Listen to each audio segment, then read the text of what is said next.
My daughter's rich in-laws disrespected me at her wedding. He shouldn't be in the photos, her MIL said. So I gave her a reality check. All right, Reddit. I'm not the type to get involved in my kids' relationships. Raised my daughter to stand on her own, handle her problems, not take crap from anyone. But what these people pulled at her wedding crossed a line. Spent 3 weeks cooling off before writing this because I didn't want to be just a ticked-off dad. Nah, this story needs to be told. I, 55 male, grew up in a Rust Belt town outside Pittsburgh where your options were steel mill, coal mine, or get the heck out. The old man was a union electrician. Mom cleaned houses until her knees gave out. Good people who taught me nobody's coming to save you, so you better save yourself. I went into the trades right out of high school. Started as an apprentice electrician at 18, pulling wire through commercial buildings for $12 an hour. Spent 5 years learning everything, getting every certification possible, watching how contractors operated. At 23, took out a loan, bought a used truck, started Miller Electric. Just me, a tool belt, and a cell phone. Bid on small jobs, residential stuff mostly, actually showed up when I said I would. Word spread that I was reliable, did quality work, and didn't jerk people around on pricing. Small jobs became bigger jobs. Bigger jobs became commercial contracts. By 30, I had a crew of 15. By 35, I was running one of the largest electrical contracting companies in Western Pennsylvania. Did everything from strip malls to hospitals to manufacturing plants. But I didn't stop there. Started buying the buildings we were wiring. Commercial real estate, office parks, industrial properties. Amazing how much money you can make when you own the building and do the electrical work and property management all in-house. Over 25 years, built Miller Electric into a regional powerhouse, then expanded into Miller Properties for commercial real estate development and management. Created a holding company and started acquiring other businesses, mostly in property management and construction. Kept the Miller Electric name because that's where I came from, and I'm not about to forget it. By the way, not flexing or anything, but you need to get the full image here. I still dress like an electrician most days. Jeans, work boots, company polo shirt. Drive a Ford F-250 because it's practical and I can throw tools in the back if needed. The house is nice but not ridiculous. 4-bedroom colonial in a good neighborhood.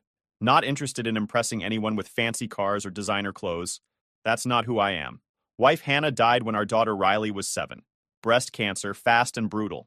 Just the two of us after that, and I made dang sure she understood her mom's death didn't mean her life was over. Grieved together, then built together. Taught her how to change a tire, read a blueprint, negotiate, and most importantly, spot nonsense from a mile away. Riley put herself through state college with scholarships, part-time jobs, and some help from me. Could have paid for the whole thing 10 times over, but she wanted to earn it. Respected that. Got her degree in architecture, then her master's, started working at a respected firm in Philadelphia. Earned every promotion, every project, every bit of respect in that field. She knows I'm successful, knows I own a good-sized company, and we're comfortable financially. What she doesn't know is the full extent of everything. The holding company, the acquisitions, the commercial real estate portfolio worth more than most people see in 10 lifetimes. I kept it quiet because I wanted her to build her own life. Didn't want her to know dad could solve any problem with a checkbook. You know, that's not how I raise my child. And I'm proud as heck of that kid. She's smart, tough, and doesn't take crap from anyone. Watching her earn respect through work instead of connections makes every early morning and late night worth it. So 8 months ago, Riley called me up, excited as heck. Met someone, they're serious, and want me to meet him. Name's Connor, got an MBA, works in his family's property management business. Great, finally. She's 29 and has been so focused on career. Met at some upscale restaurant in downtown Philly. Connor shows up first, and I like him immediately. Firm handshake, looks me in the eye, asks good questions about my business. Genuinely seems to really care about my daughter, and treats the waiter with respect. That last one matters more than most people realize. Then his parents arrive. And these people? A real piece of work. Gregory and Ellen Ashton rolled up in a Mercedes S-Class. Gregory's wearing a suit that probably costs $3,000 and a watch that costs more than most people's cars. Ellen's dripping in jewelry with that frozen face from too much Botox. Both in their early 60s, carrying themselves like they're doing everyone a favor just by existing. The handshake Gregory gave me was one of those limp, barely touching things. Ellen looked at my calloused hands like I just crawled out of a sewer. Then Gregory gave me that fake smile. So, you're a contractor? Made it sound like I collected garbage for a living. Electrician by trade, I said. built it into a commercial contracting company. We do electrical work for office buildings, hospitals, and industrial facilities. How industrious, Ellen said, eyeing my hands. Riley's voice cut in, sharp as glass. Dad's company has over 100 employees and contracts all over the region. Electrical contracting and property development. Right, right! Gregory waved his hand like he was swatting a fly. Then, he waved his hand dismissively and asked if I'd heard of Ashton Property Group. I had heard of them. More specifically, my acquisition team had sent me a detailed report more than a year earlier when we bought the holding company that owned them. Ashton Property Group was hemorrhaging money, had multiple lawsuits from tenants about building conditions, and a management team that couldn't organize a two-car funeral. 3 months from bankruptcy when my company stepped in and acquired them through enough corporate layers to keep my name completely off the paperwork. But I just smiled and said I hadn't heard of them. Gregory looked pleased, like he'd confirmed I was exactly as small-time as he'd assumed. Started going on about how they manage premium commercial and residential properties throughout the Delaware Valley, high-end clients, exclusive locations, and a very specialized market. Rest of the dinner was them name-dropping properties, clients, and connections while barely acknowledging me. Connor tried several times to include me in the conversation, asking about projects I'd worked on, but his parents would steamroll right over him with another story about their yacht club or vacation home. Riley was getting visibly annoyed. At one point, when Ellen made a comment about working-class values, Riley put down her fork hard enough that it clanked against the plate. She told them I built my company from nothing, started with a truck and a tool belt, now have over 100 employees and contracts all over the region, that it takes more skill and intelligence than inheriting a family business. Connor backed her up immediately, saying, starting from scratch is significantly harder than taking over an established company. Gregory and Ellen exchanged a look that clearly said how adorable the children are defending him before changing the subject to wedding planning. When the check came, I grabbed it before Gregory could even pretend to reach for it.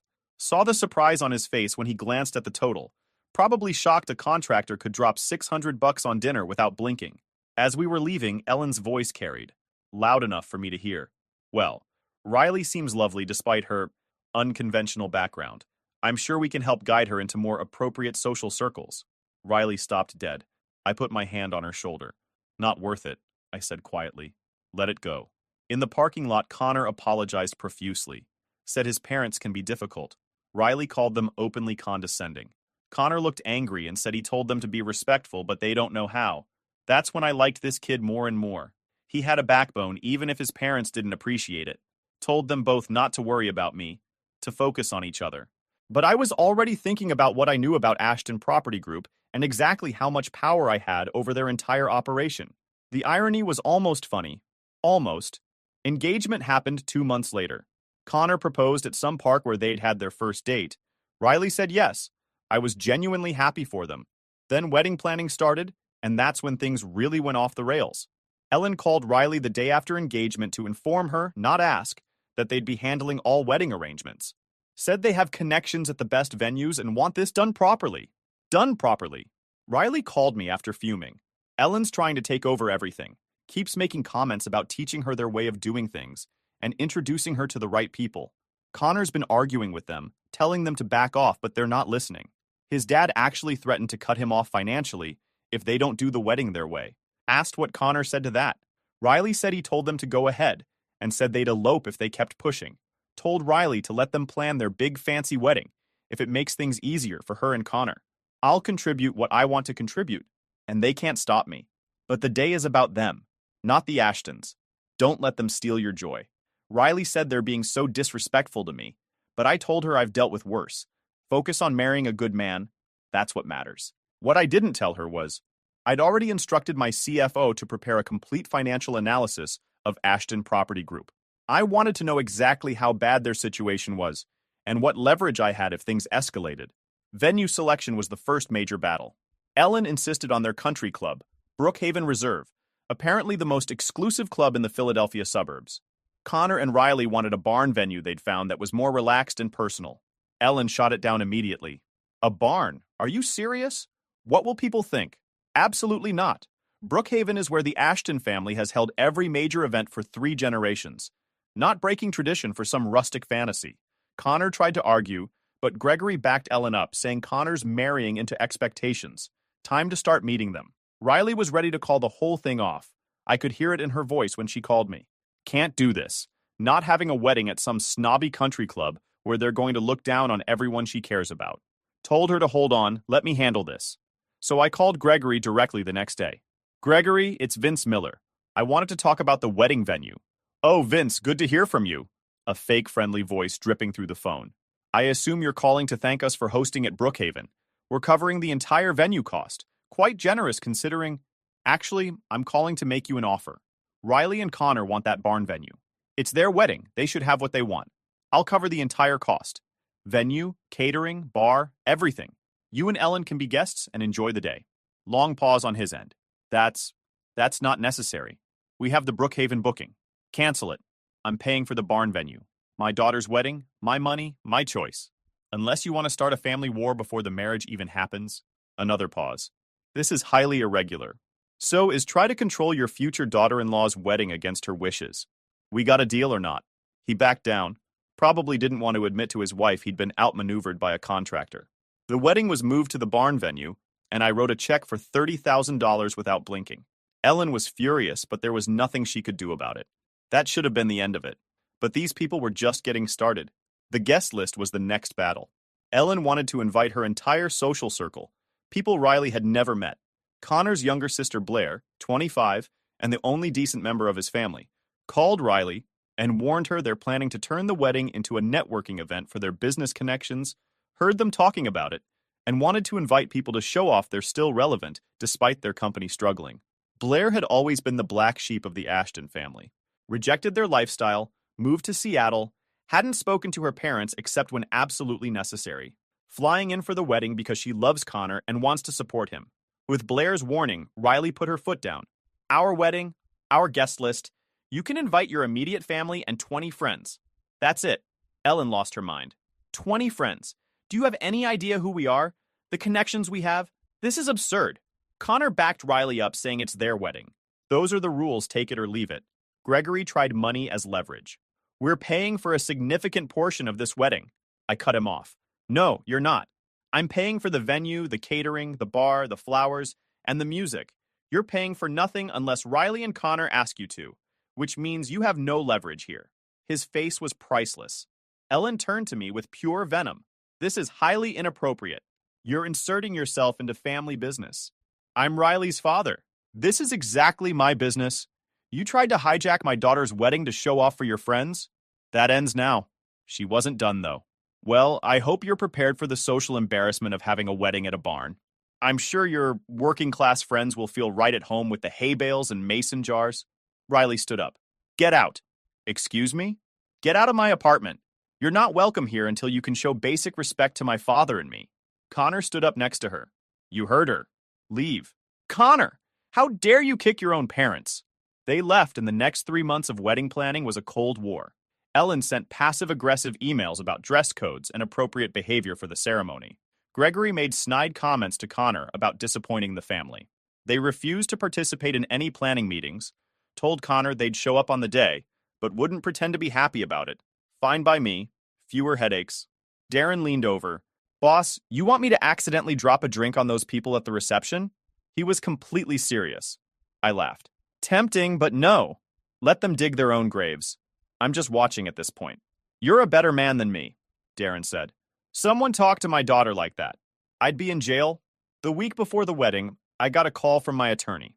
I'd wanted to know if there were any developments with Ashton Property Group. He said they're in worse shape than we thought, dipping into operating funds to maintain their personal lifestyle, multiple tenant lawsuits pending. Board is getting nervous. If someone doesn't intervene soon, the whole thing collapses within 6 months. Told him interesting timing, hold off on any interventions until after the wedding. Want to see how this plays out. The wedding day was perfect weather. Clear skies, 75 degrees, light breeze. The barn venue looked amazing. Riley and her bridesmaids decorated it with string lights and wildflowers. Exactly what she and Connor wanted. I put on my best suit, a charcoal gray one I'd had custom made in Philadelphia. I looked at myself in the mirror and thought, yeah, this is good. This is respectful. This is exactly what a father should wear to his daughter's wedding. Got to the venue early to check on things and ran into Ellen almost immediately. She was wearing a designer dress that probably cost more than most people's rent and enough diamonds to fund a small country. Looked me up and down with barely concealed disgust. She asked if that's what I'm wearing. Said, yep, something wrong with it. She said, no, nothing's wrong. It's just, well, Gregory is wearing Tom Ford, and Connor has on Armani, and she thought perhaps I might want to change into something more appropriate. Told her this is a $2,000 suit from one of the best tailors in Philadelphia. It's appropriate. Her face tightened. Then she dropped this. Well, it's your choice, though I hope you won't be in too many photos. We want the pictures to have a certain aesthetic. I stared at her for a second. The nerve on this woman was unbelievable. She was talking as if it's my neighbor's wedding, not my own daughter. I stepped closer to her. Let me make things crystal clear here. I am Riley's father. I'm walking her down that aisle. I'm giving a speech, and I'm going to be in as many photos as my daughter wants me in. If you have a problem with that, there's the exit. She didn't like that. She opened her mouth to say something, but I just walked away from her. The ceremony itself was beautiful. Riley looked stunning in her dress. Connor looked happy as heck. When I walked her down the aisle, she squeezed my arm and whispered, "Thanks for everything, Dad. For all of it. I love you." "I wouldn't miss it for the world, kid," I told her. During the vows, Riley and Connor had written them themselves, and there wasn't a dry eye in the place. Even Blair was crying. The Ashtons sat in the front row looking like they were at a funeral instead of a wedding. But whatever. Not my problem. Then came the reception. And that's when things really went sideways. Overheard Gregory holding court with some suits I didn't recognize. You know, this is quite the come down from what we'd planned. But Connor insisted on accommodating his bride's preferences. We tried to guide them toward Brookhaven, but apparently rustic is in style now. Said rustic like it was a disease. One of the men asked, "How did Connor meet this girl again?" "Graduate school. She's an architect and works for some firm in the city. Her father's a contractor, does electrical work or something. A very humble family." There was that word again, like it was an insult. "Well, you must be helping them get established." "Oh, absolutely. Connor's working at Ashton Property Group now, learning the business. We're grooming him to eventually take over, though between you and me, we've had to carry him a bit. He didn't exactly have the connections or the background to hit the ground running. Nearly crushed the bottle in my hand. Connor had an MBA from a top program and had been working his butt off at their failing company for the past year. And this guy was dismissing all of it because Connor hadn't been born with a silver spoon in his mouth. Riley appeared at my elbow. "I heard that too. You want me to say something?" "No. Let him talk. He's about to learn a very important lesson about running his mouth." Dinner service was fine. The food was great. The barn looked amazing with all the lights. Riley and Connor looked happy. That's what mattered. But I couldn't shake the anger from overhearing Gregory's comments. Then came the speeches. The best man went first, told some funny college stories, normal wedding stuff. Maid of honor spoke about how Riley was the strongest person she knew and how Connor was lucky to have her. Then Gregory stood up. No note cards, no preparation, just grabbed the microphone and started talking. When Connor told us he was dating someone from a different background, Ellen and I were curious. Pause. A few uncomfortable laughs. But we've always been open to new experiences, helping others reach their potential. I felt Riley tense next to me. Connor's face went red. We're happy to welcome Riley into the Ashton family, and I'm even happier that Connor has joined Ashton Property Group, where we can teach him the business and provide opportunities. Blair muttered loud enough for nearby tables to hear. "Oh my gosh." Gregory kept going, oblivious. "Riley, we admire your father for raising you alone. Now you're part of something bigger. We're excited to help you both build a life together and ensure you have access to opportunities that come with being part of the Ashton family." Riley stood up, just stood up at her own wedding, and the mic picked up her voice. "Are you serious right now?" Gregory looked confused. "I'm just saying, you're insulting my father and my husband at my wedding. Sit down." "Riley, I think you're being overly sensitive." Connor stood up next to her. "Dad, sit down. Now." Ellen tried to salvage it. "Oh, don't be so dramatic. Gregory is just expressing, by dismissing everything my father built." Riley's voice was steel. "By acting like Connor wouldn't have a career without you? I'm done. We're done. Say one more condescending word and you can leave." Man, I was proud as heck. That's my girl. There was a beat of applause from a few tables, but Riley waved it off and pulled Connor away from the awkwardness. Darren leaned over asking if I wanted him to do something. Told him not here. Riley handled it. That's all that matters. Gregory and Ellen stood there looking uncomfortable as the DJ quickly started the next song. Blair was shaking her head in disbelief. Caught Riley's eye and gave her a thumbs up. The rest of the reception moved on. People danced, cake got cut. Riley and Connor focused on enjoying their night. I avoided Gregory and Ellen completely. No conversations, no confrontations. Had a better plan, and it involved a Monday morning boardroom. Did the father-daughter dance to my girl, and gave a speech about how proud I was of Riley, and how lucky we were to have Connor in the family. Didn't mention the Ashtons once. I didn't need to. Connor pulled me aside as the night wound down. I'm sorry about my dad's speech. That was out of line. Don't apologize for them. You stood up when it mattered. That's all I care about. Riley joined us, still in her wedding dress. Dad, thank you for not making a scene. I know you could have destroyed them right there. Your wedding isn't the place for that. I smiled. But Monday morning? Well, that's a different story. Monday morning? Connor asked, confused. You'll see. Trust me. Blair appeared, sparkling cider in hand. Whatever you're planning, I hope it's epic. It will be, I said. We all laughed, and for the first time all day, I felt like we were actually celebrating a marriage instead of surviving a battle. Sunday morning, woke up early and went for my usual run. Riley called around 10. Dad, how are you feeling about yesterday? I'm good. You and Connor had a beautiful wedding. That's what matters. Even after his dad's speech? Especially after. You two stood up for yourselves. I'm proud of you both. Connor wants to apologize again. Tell him no apologies are necessary. He's not responsible for his parents' behavior. You two focus on being married. Let me handle Monday. She paused. Dad, what's happening Monday? Board meeting at Ashton Property Group. Just routine business. She was quiet for a second. Wait, what did you do? Nothing yet, but I'm about to do what should have been done 14 months ago when we acquired that company. We? Dad, what are you talking about? I'm confused. You'll find out soon enough. Connor will fill you in after the meeting. Love you, kid. Love you too. And Dad, whatever you're planning, I trust you. Spent Sunday preparing for Monday's board meeting. CFO sent over the updated financial analysis of Ashton Property Group, and it was worse than I thought. They'd been siphoning company funds for personal expenses, hiding it with creative accounting that wouldn't hold up to serious scrutiny, pending lawsuits from 3 different tenants about unsafe building conditions. Employee complaints about management conduct had tripled in the past year.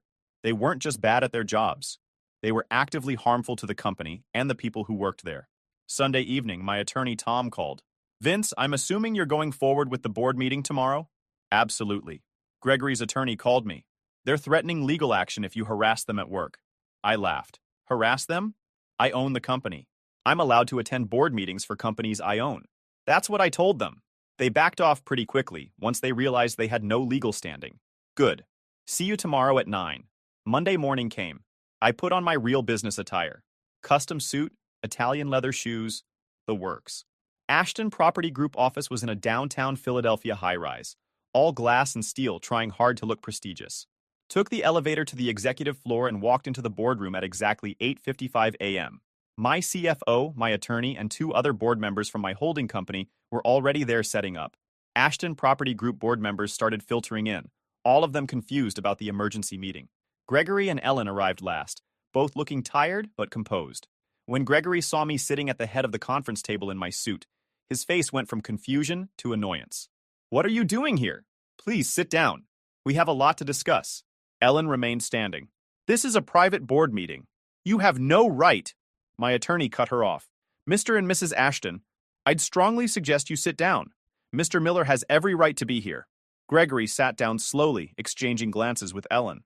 Other board members looked equally confused. Walter, an older guy who'd been with the company for decades, spoke up. I apologize, but I don't understand what's happening here. I pulled up the first slide. Simple organizational chart. Miller Holdings at the top, 1 line down to Ashton Property Group at the bottom. My name in the ownership box. For those who don't know me, I'm Vince Miller. 14 months ago, Miller Holdings acquired the majority stake in Ashton Property Group through a standard corporate transaction.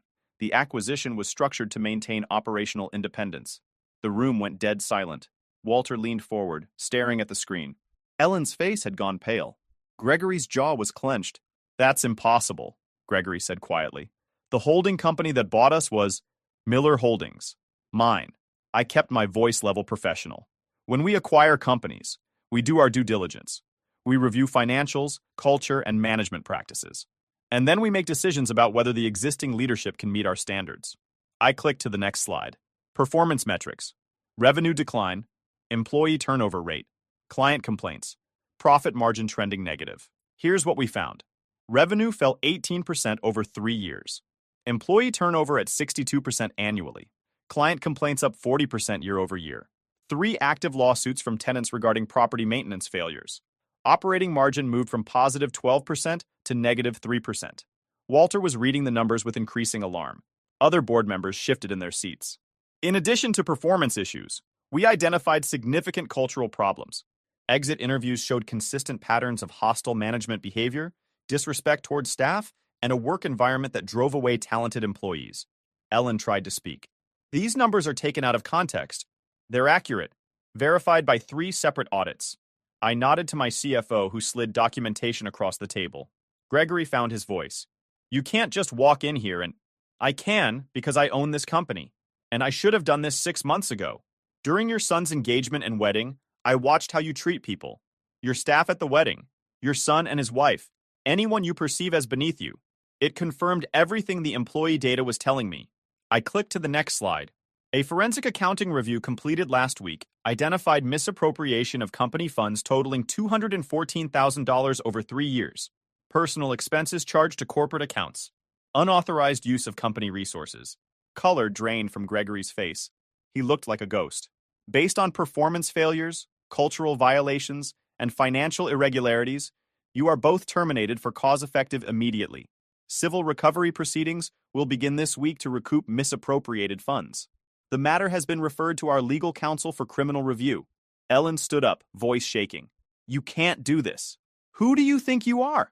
We built this company. Your grandfather built this company. You nearly bankrupted it. Walter will serve as interim CEO while we implement new management structure and oversight. Gregory was staring at the table. What about my son? Connor's performance reviews show strong results despite minimal support from leadership. He stabilized 3 key accounts that were preparing to leave due to poor service response. He also designed and launched a new operations system that cut average response time from 72 hours to 12. Those are measurable achievements. He's being promoted to Director of Operations based on merit. I stood up, gathering my materials. Security will escort you to collect personal items. Your access to company systems has been suspended. You'll be notified of next steps through your attorney. Ellen was crying now. Gregory just sat there, defeated. Walter stood up. Mr. Miller, I should have escalated these issues sooner. I take responsibility for that. You're escalating them now. That's what matters. We'll meet later this week to discuss transition plans. As I walked toward the door, Gregory spoke quietly.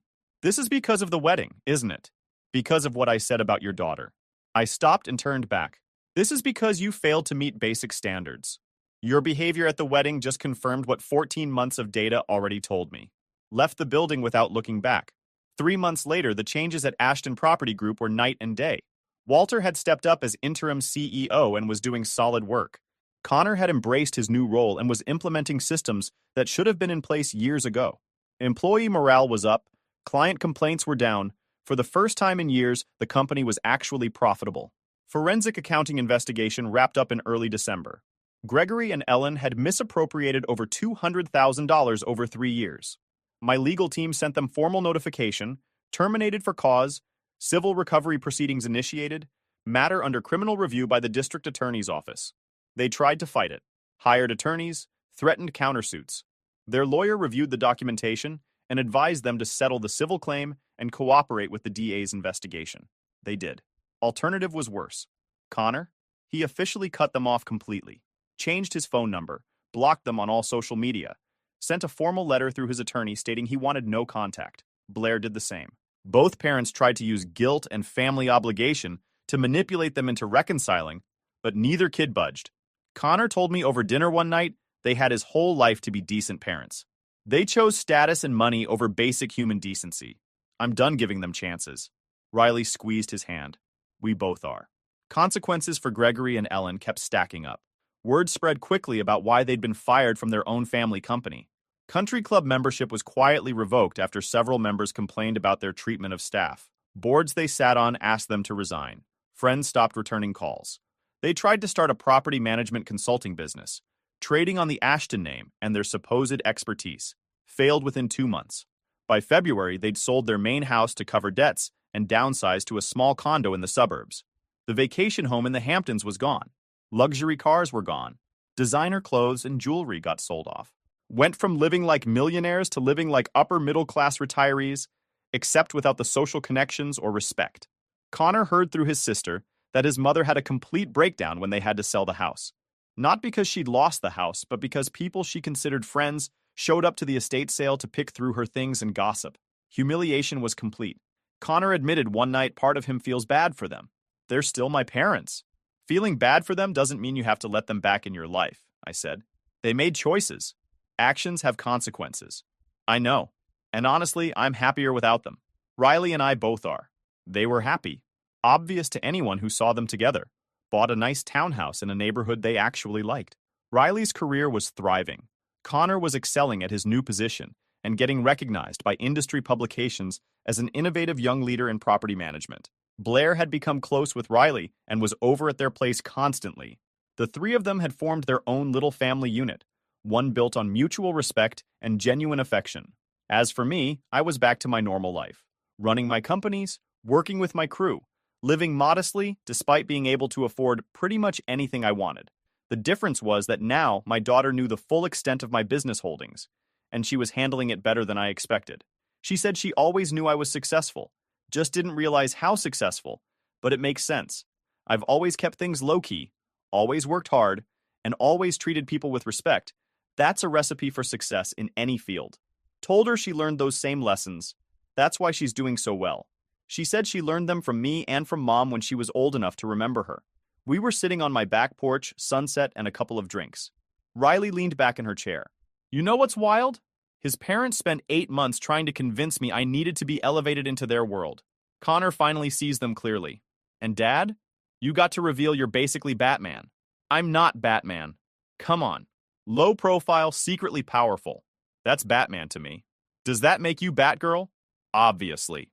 We laughed. 6 months after the wedding, Connor and Riley threw a dinner party at their place. Just close friends and family. Darren and his wife came. Blair flew in from Seattle. A few of Riley's friends from work, and Connor's new colleagues from Ashton Property Group. It was fun, full of laughter and good food. Then Connor pulled me aside during dessert. I need to tell you something. What's up? Blair and I are buying out our parents' remaining shares in Ashton Property Group. We've been working with Walter and your team to structure it. It'll take a few years to pay it off, but we want the Ashton name to mean something good again. Something we can be proud of. That's ambitious. Are you sure you can manage it? With your mentorship? Yeah, I think so. If you're willing to teach me what you know. I smiled. Kid, you're already doing the work. You just need someone to point out what you're doing right and help you avoid the mistakes I made along the way. I'd be honored.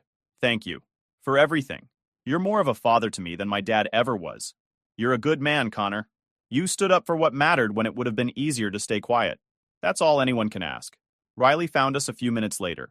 You two getting emotional back here? Maybe, Connor admitted. Good. I have news too. She looked at me with this expression I recognized from when she was a kid and had a secret she was dying to share. Dad, you're going to be a grandfather.